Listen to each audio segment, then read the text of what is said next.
Good morning, good morning. Welcome to 4x8 Paper Stuff. This is Beth. We are in day 16 of our Vietnam travel journal.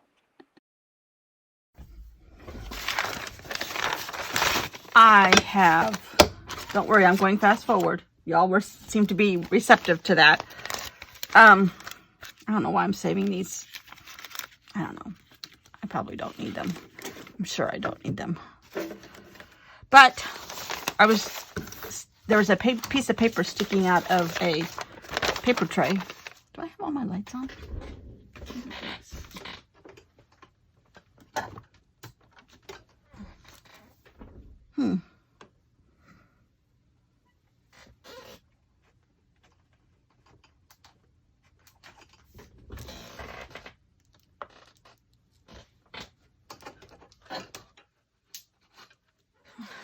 I have a burnt out light.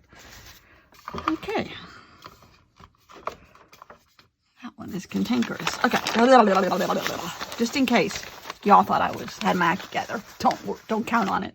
But I did find this on a piece of newsprint that I had painted, I don't know when. I'm like, I might be able to use that somehow. And then I thought, well, maybe I can paint red and do the same thing. So I might do that off camera.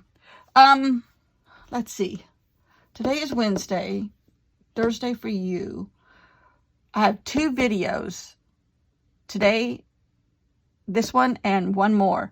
And then I'm going to do 2 fillers because I have company coming from Arizona and I am not going to try to make a video while she's here. And so I'm just going to do some filler stuff. Trust me, I have filler I can do. Like clean out a paper bin. Yay! Anyhow, all right, so we're going to go fast forward. Hopefully we're going to get closer to the Red Dao people today. Oh, I forgot my pictures. Okay, I got to go get my pictures. But we're getting there. Oh, I didn't tell you about this either. I made my own washi tape. Not really washi tape, just tiny, tiny pictures that I did in the strip. So I made my own washi tape, which is just pictures that you've already seen. The Red Dao people, rice, cinnamon, a water buffalo, a shrine or a temple, and the side of a building. So I'll read the Red Sapa stuff. Not Red Sapa. Red Dao, Sapa.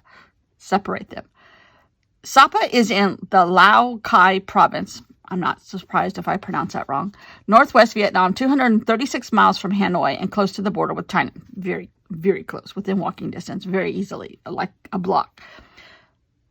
The Hung Lin Sun range of mountains dominates the district, which is the eastern extremity of the Himalayas, according to Wikipedia. The range includes Vietnam's highest mountain, Fancy Pan, which is what I call it, Fancy Pan, at a height of 10,000 feet plus. Sapa is a quiet mountain town home to a great number of ethnic minority people. The 36,000 people consist of Hmong, 52%, Dao, 15%, Viet, 15%. The rest, which is a very small amount, make up the other small ethnic group combined. In the town, the population is about 7,000. The rest are scattered around in small communes throughout the area, which is kind of, we were in both. We were in town and we were in one of these small little family clusters is what I call them, for both days, different ones. So, all right, I got to go get my pictures off the printer and we will get going. Okay, we are in the mountains, officially. Pardon me while I cut apart a ton of pictures here. And I have said this 100 times already, too, that this was my favorite part of the trip.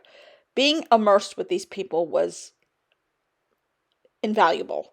And we only spent like 4 hours on Thursday and Friday with these 2 different groups. One on one day, one on the other. Maybe a little bit longer, maybe like 6. But it was to be there with them and hear them talk about what we could understand and what they could understand of us, because there was broken English amongst a couple of them. The younger women could speak a little English because they are taught English in school now. But, if they were less than 35 in age, they may not have been learning English. So, um, anybody that age, which there was only like one or two ladies amongst that group of age group, um, they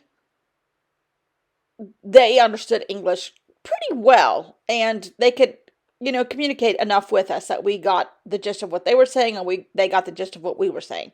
And they would translate it for the older women. The older women were by far the most fascinating. I think because they have been less ingrained with tourism, perhaps, which is good and bad. We had each of us got paired up. We had like two of our group paired up with one lady, and the lady that I was with for the embroidery, she and I pretty much stuck with our lady, and we so liked her, so liked her. I don't think I ever got her name. I don't think I ever got her name, but we went right into talking about the traditions of the embroidery and the difference in their traditional dress. The older ladies had much bigger headdresses, and that's the way they used to wear them. Now the younger women say that's too heavy. It gives them headaches, so they don't wear nearly as much as the other women did. But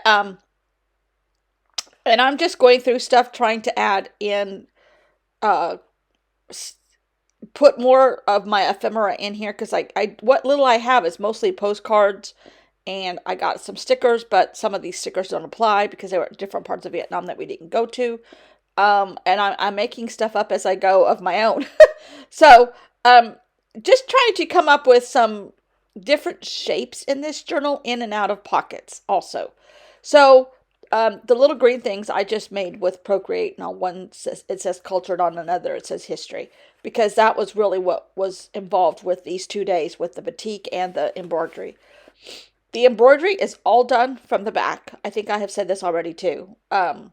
It looks like cross stitch, sort of, on the front. Stitches, or maybe embroidery on cross stitch fabric. Because they used like a chain stitch I saw, and they had crosses, and then they would have like running stitches. So it was just so fat. I've already said this 100 times, but I'm going to say it again. It was fascinating to watch the lady, that our little teacher, in, and when I say little, she was my height. So I was thrilled that everybody was my height in Vietnam. Um, but she was so cute and so personable. Very, very, very little English, but we managed very well. And she would say, "Oh no, beautiful, but wrong. Oh no, beautiful, but wrong." Like, and I've done cross stitch, and I do tons of sewing on my own. And I've done hand stitching and stuff over the years, in my centuries old person. But how they managed to do this from the back, and I'm sure it just takes practice, but it was fascinating to watch them. I never, ever, ever, after like 25 times of saying, "Oh no, beautiful, but wrong," did I ever get a stitch right. They did it in an L fashion. They would do like two stitches. One would go perpendicular to they would make like L shapes. So one was up and down, one was horizontal. And I never did understand which came first, the horizontal or the uh, perpendicular one. Because as soon as I thought she was doing, I'm like, oh, that's what she's doing. She's making an L. You do the top, the perpendicular, the straight up and down leg first, then you do the horizontal one. As soon as I thought that's what she was doing, she's, "Oh no, beautiful, but wrong." And I was like, if I hear this one more time. But she was just the sweetest, sweetest, kindest, gentlest uh, lady working with us. Just the best, just the best. And I think I've said this already too, she had two fingers on her right hand that had been broken over the years and never healed correctly. So she did all of her stitching with her left hand.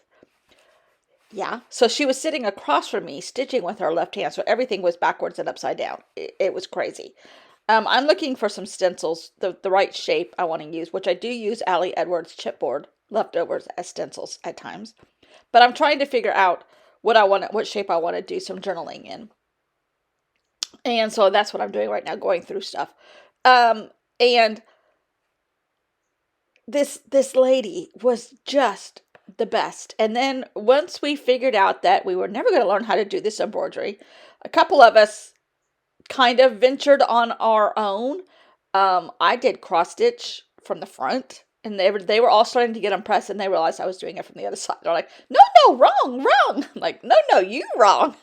But it was just, and so then after that, we all ate lunch. Two ladies were making lunch, and we had a lot of what we've been having: rice, vegetables. I think we had some kind of baked fish wrapped in a banana leaf. We had a lot of bok choy along this trip, which I absolutely love. So that was a saving grace. Rice, some spring rolls, which are the ones that we call egg rolls here. It was so good and just so simple. I liked their mountain food much better than the food that we had in restaurants, which is probably more traditional. They're trying to please the American or any tourist with restaurant food, which Kurti, I think you said one time was more like a fusion menu. I think you're right. I definitely think you're right. But the mountain food where we had with these people were both days was great. It was very simple, very, very simple. Um, at times, I think they had some kind of pork wrapped in like it was like the shape of a link sausage, but it was wrapped in a leaf of something, and you unwrapped it. But then there was also maybe like tofu. There was tofu or something, which I really did not enjoy the tofu. I have had tofu before that I like, not this way. Anyhow, I am just writing here. I wrote traditions, economy, status, and social. And the economy is because these women all supplement the incomes of these little tiny subsistence farming communes. Traditions, the hundreds of years that these embroidery patterns have been passed down. Social, they all giggle and talk to each other in their little circles of embroidery, just like we would and do. And then status was the older the woman, the bigger their headdress was, it seemed like, because the young women don't wear them anymore. So it was fantastic. And tomorrow you're going to be with the Batik ladies, which was the exact same amount of fantasticness. Is that a word? I don't know. Thanks for watching. I will see you all tomorrow. Bye.